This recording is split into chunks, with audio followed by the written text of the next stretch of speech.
got the different gospels and stuff that people are quite familiar with. Half the time, they didn't even need to read the subtitles. They could look at it and know what was going on. That was a crazy movie because it was a great movie, but it seemed like there was resistance to that. The Passion, well, I was struck by lightning on the last shot of the movie. It's well known. I've talked about it before. Share things with the Almighty, I guess, so he confessed to being an anti-pope. And so he took the same name as that guy, John the 23rd. So it's interesting, don't you think? I mean, why would he do that? Well, The Passion was a great film.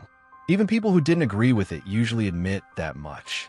But something about the reaction to it never quite made sense. Mel Gibson spoke about this when he sat across from Joe Rogan, talking casually about filmmaking, faith, and the passage of time. But something strange happened during the podcast. Rogan caught wind of controversy that made his brain run miles. This wasn't a controversy everyone remembers. It was the part no one noticed. Why did this film provoke so much resistance before anyone had even seen it? Reading about it, and I know that there's some contention, there's some discussion and debate about it, but they used to think that it was only a couple hundred years old. Yeah. And now they've changed that. Yeah, they said, no, it's back then. They also don't understand how it was made, which to me is very fascinating because it's not paint. They don't know what caused the image itself and how that technology. To understand why Rogan got rattled by that question, we have to go back to long before the first frame was ever shot. From the beginning, The Passion of the Christ was never designed to fit comfortably inside Hollywood's usual rules. Most biblical films aim for reverence without discomfort. They smooth the edges, emphasize spectacle, and reassure the audience that they are watching history from a safe distance. Gibson wanted none of that. He wasn't interested in making a religious film people could casually admire. He wanted to make one they had to sit with. There would be no relief built into the story, no emotional shortcuts, no moments designed simply to entertain. The film production would move almost stubbornly, forcing the viewer to remain present with suffering rather than escape from it. You know, like subtitled movies, you feel like you're a smarter person watching a movie where you're reading it as well. Yeah, and there's something about the written word that's it's a pretty interesting thing to throw into the mix. I know when I first started it was kind of confusing, but then I got really good at it. And I think, especially with something like The Passion that I did, the written word was very important because it was, you got all those. Very early on, Gibson's intention became clear. This film wasn't going to dwell on who killed Jesus. Rather, it would tackle who carries the responsibility of that death. Not historically, but personally, that's the single idea that changed everything that followed. Because once you frame the story that way, Hollywood starts getting uncomfortable. And telling a story without comfort comes at a cost: personal, professional, and reputational. Gibson would soon learn just how high that cost could be. No, there was, which I thought was very strange. There was like Hollywood resistance to that movie. Like people didn't like that you were making it. It seemed like. Yeah, there was a lot of opposition to it, and I don't know. I think if you ever hit on that subject matter, you're gonna get people going, because of course it's big subject matter, and it's like And my contention is, when I was making it, it was like, you're making this film, and the idea was that we're all responsible for this, that his sacrifice was for all mankind, and that for all our... The film tells you what it is within its opening moments, if you look closely. Pay attention to the Garden of Gethsemane scene. It wasn't acted in haste. It's heavy with stillness. The disciples sleep. The night presses in. Silence does most of the work. This is not the calm before action. It's the wait before the decision. This is the thesis scene of the entire film. Everything else flows from it. Most people remember the brutality that follows. Gibson was doing something else entirely. He was building a theological argument, frame by frame. And once you recognize that level of intention, the reaction the film later received stops seeming accidental. All the things in our fallen nature, it was a redemption. So, and I believe that, I actually am You know, I was born into a Catholic family. I'm very Christian in my beliefs, you know. So I do actually believe this stuff to the full. So depicting that was an honor, but it was also, yeah, you got the daylights beat out of you for it. Yeah, because there's resistance, first of all, from secular Hollywood, where for whatever reason, Christianity is the one religion that you're allowed to disparage. Yeah. Christianity is the one religion where people, all these progressive, open-minded, leftist people, they'll embrace all these different religions until it comes to Christianity. And for whatever reason, that represents like white male. As Gibson explained, the resistance didn't arrive as open hostility. It came gradually. Projects exploring different belief systems were often treated with care, nuance, even admiration. But Christian stories seemed to trigger a different response: skepticism and distance. Whatever it represents, colonialism, you know, whatever it represents, it's negative. Yeah, sure, it's gotten a bad rap, and people do feel free to beat up on it. Even I do when I see it's like, you know, when it's not fair, when I think it's off. You know?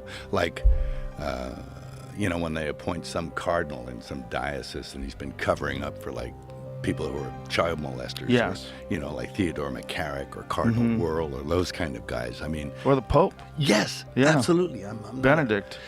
Not Benny. Well, he was covering up, but like, so is the guy now. Is he really? Well, yeah. It wasn't a conspiracy, and Gibson never framed it that way. It was a pattern. Meetings that felt promising suddenly stopped moving forward. Phone calls went unanswered. Support that once felt solid softened, then disappeared. People he had worked with for years grew careful, less available, and less willing to be associated with the project. It's not great. I thought he was like the more progressive Pope. Oh, he's very progressive, yes. But he's covering up for stuff as well. Well, they all are. I mean, it's a dark institution in a lot of ways because it's history. You know. Well, you know, the institution, it was instituted by Christ, you know, but that doesn't mean that it can't be flawed. And there's a school of thought that says it isn't what it purports to be anymore. It's moved away from what it was intended to be and what it is. Almost, there's a guy called Bishop Vigano who says it's a counterfeit parallel church, and it's running an entirely different religion. I actually don't adhere to a pope. The film wasn't rejected for being unprofitable. It was rejected for being uncompromising. It asked too much of its audience, and too much of the system meant to support it. And slowly, it became clear that if this story was going to be told at all, it wouldn't happen with the usual backing. That realization set the stage for what came next. Church. I adhere. Can you define what that means? Okay. There was an event that happened in the 60s. First, there was an event in the Vatican where they elected John the 23rd Pope, right, in 1958. I was 2 years old, right? He was elected, and it was a very funny thing that happened in the conclave. You know, usually there's white and black smoke that goes out of the chimneys to tell you, we have a pope, you know, habemus papam, you know. And the white smoke came out. And everybody cheered, and they went crazy. And then about a half an hour later, black smoke came out. That never in history has that happened, that the white smoke came out, and then the black smoke came So out. white smoke means we found a new pope. Black smoke means no pope. That's right. When traditional support fell away, Gibson had to take a hard decision that would reshape everything. He financed the film himself, seeing the necessity. There were no other doors left open. There'd be one reason or another they'd have a round in the conclave, and black smoke would come out many times maybe. Maybe it would take 2 weeks. But never was it known that white smoke came out, then black smoke came out. So what was the scenario? That somebody was elected, and that maybe something else happened, and he was pushed aside and someone else was put in. So it was Power struggle. some kind of power struggle. And of course, the man who came out was a man called Angelo Roncalli, and he was John the 23rd. Now, it's interesting to note that never had a pope taken the name of another pope. Removing the studio system also meant removing its filters. No committees, no softening of edges, no one left to absorb the consequences if things went wrong. From that moment on, whatever happened, good or bad, would land entirely on him. History.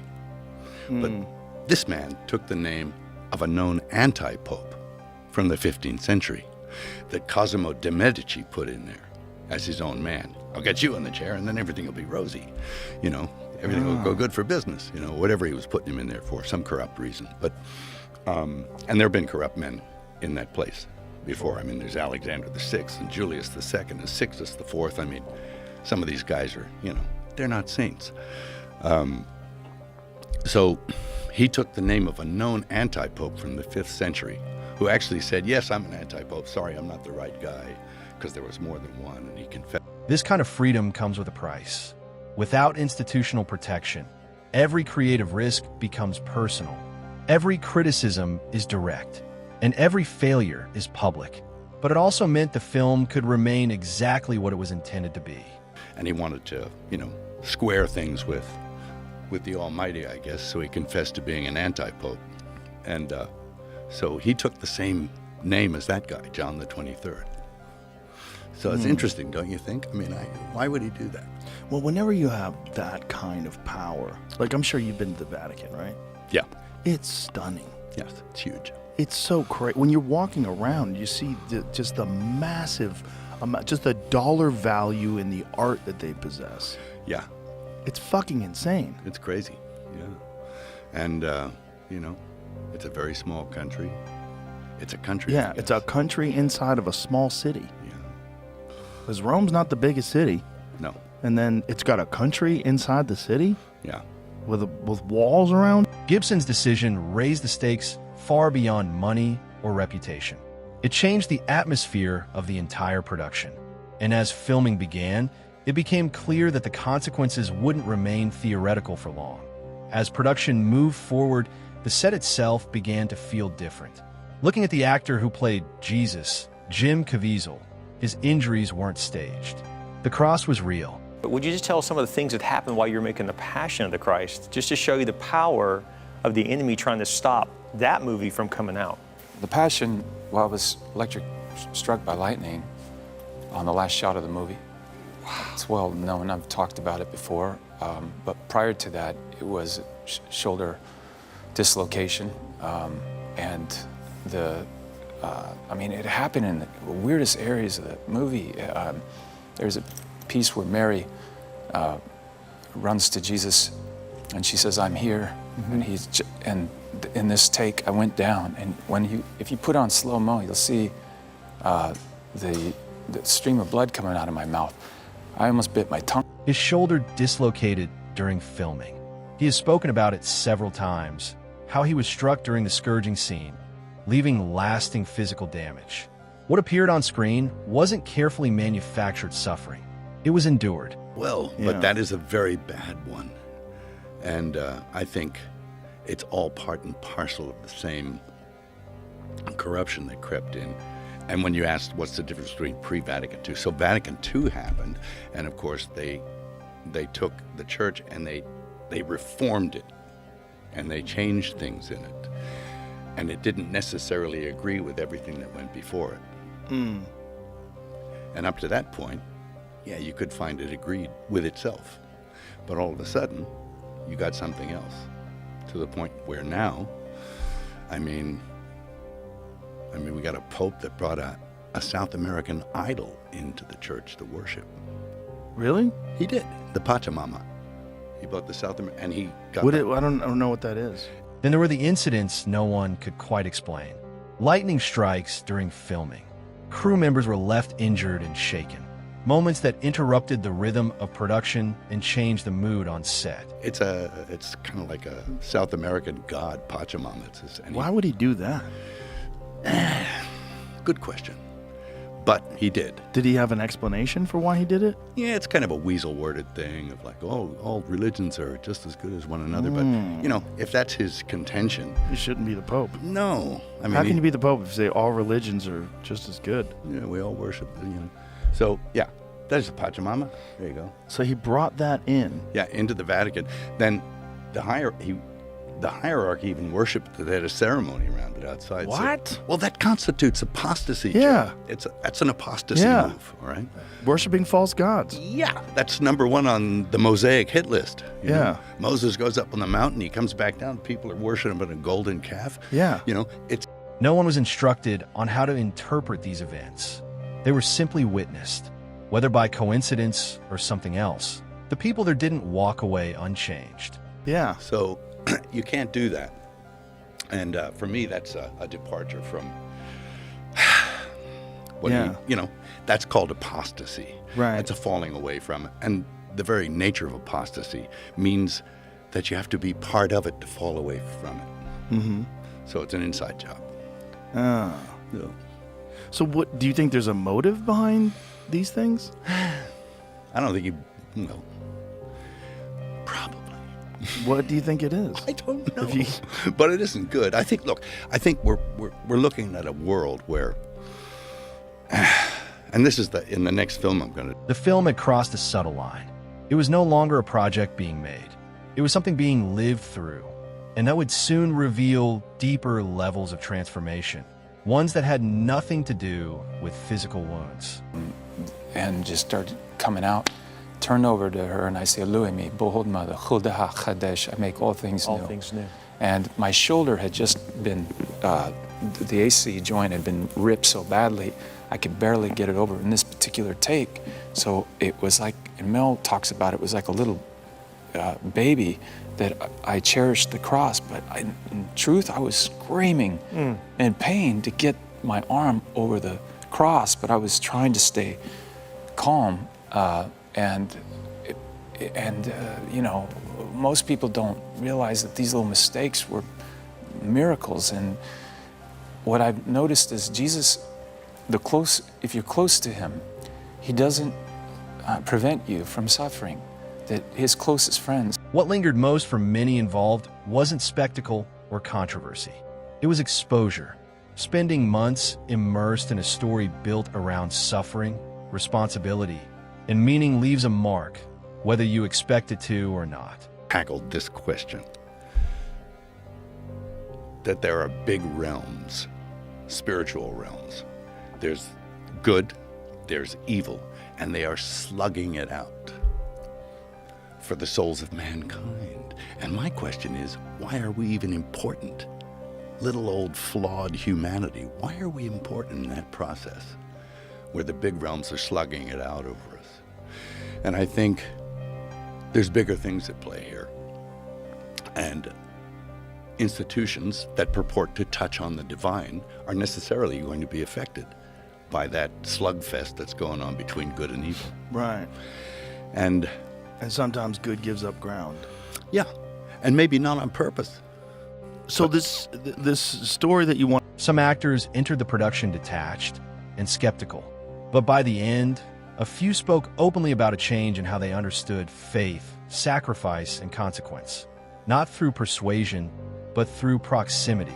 About good and evil. Like, do you have a script, or is it just a thing in your head? What is it? Yeah, it's the resurrection story, but it's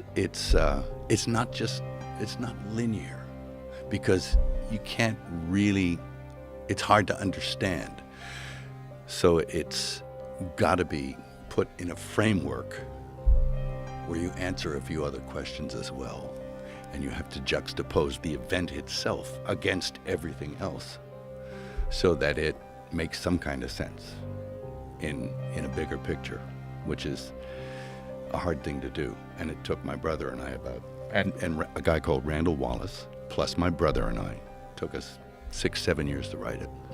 So are you doing this with historians as well? Are you trying to make... Watching that conversation back, it's clear Joe Rogan didn't lose his composure. He slowed down. What landed wasn't a shocking claim, but the cumulative weight of what Gibson described. A film made without insulation. A story told without an escape route. Yeah, historical stuff. Well, I regard the Gospels as history. It's verifiable history. Some people say, oh, it's a fairy tale. He never existed, but he did. And there are other accounts, verifiable historical accounts outside the biblical ones that also bear this up, that yes, he did exist. And the other aspect of that is that all the evangelists, the apostles who went out there, every single one of those guys died rather than deny their belief. And nobody dies for a lie. Nobody. Right. So that's part of what I'm doing. It's like showing nobody dies for a lie.